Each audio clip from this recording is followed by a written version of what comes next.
my name's David Orlando, and I'm in the 12th grade.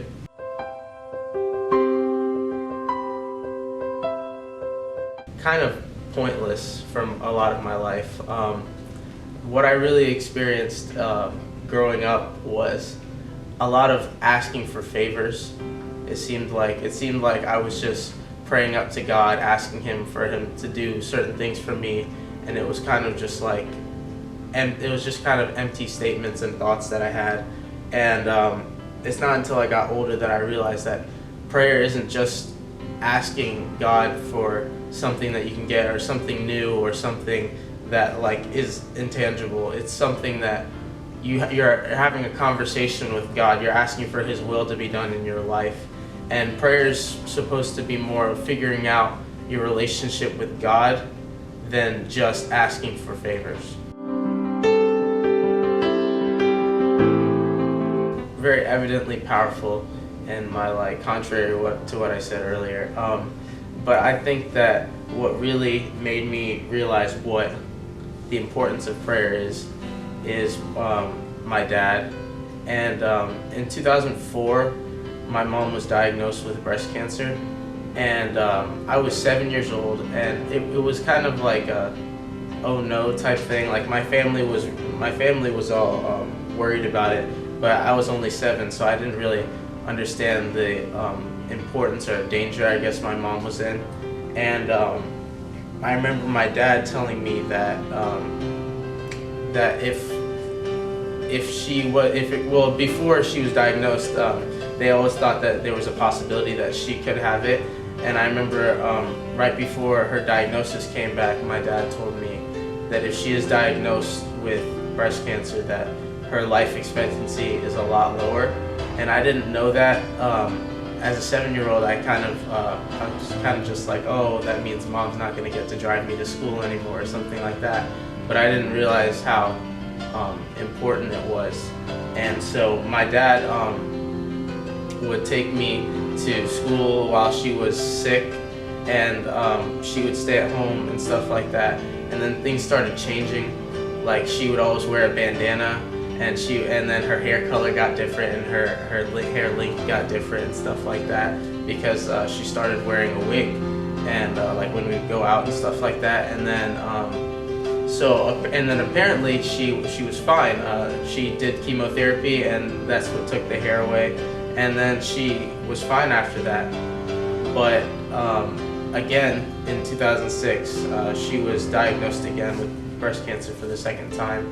And I was 9, and I was a little older, so I understood like that this shouldn't be happening like twice to somebody. And I remember my dad came home, and one of the few times I've ever seen my dad just in tears, and he couldn't believe it, and he didn't understand why God would have this happen to us and why we prayed so much and for so long.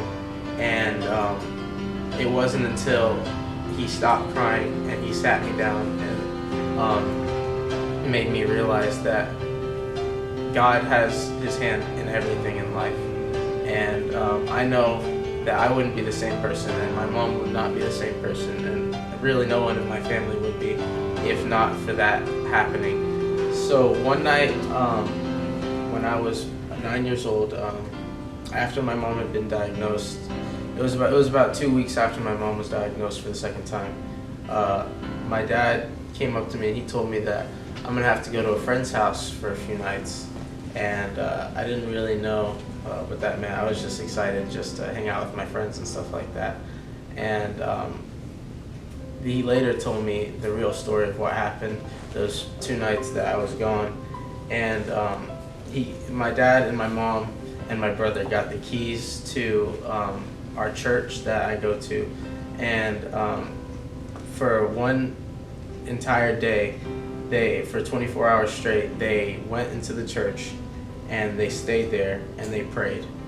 And they prayed continuously, and they stayed at the church with no food or anything like that. They just prayed and prayed over my mom. And I remember thinking about that now. That's literally insane to me. Like, they had such faith that what they were doing was going to make a difference in my mom's outcome, because the second time you get breast cancer, I don't know if you guys know this, but it is not very likely that you survive. And so that was just really depicted an image of me of how important prayer is, but not only prayer, but genuine faith in our God that we serve, and that He has ultimate power and the ultimate say, not the doctors and not anyone that takes these statistics, but God is the one who determines the outcome. In the end, my family's prayers were answered, and my mom has now been breast cancer free for 9 years. And it's not only important to have faith in what you pray about, but it's important to be diligent. And I think that that's one thing that people forget a lot of times when you're thinking about prayer. And so if I had to leave FA with one thing, I would say to have faith, be diligent, and truly trust in your God, because He really is amazing.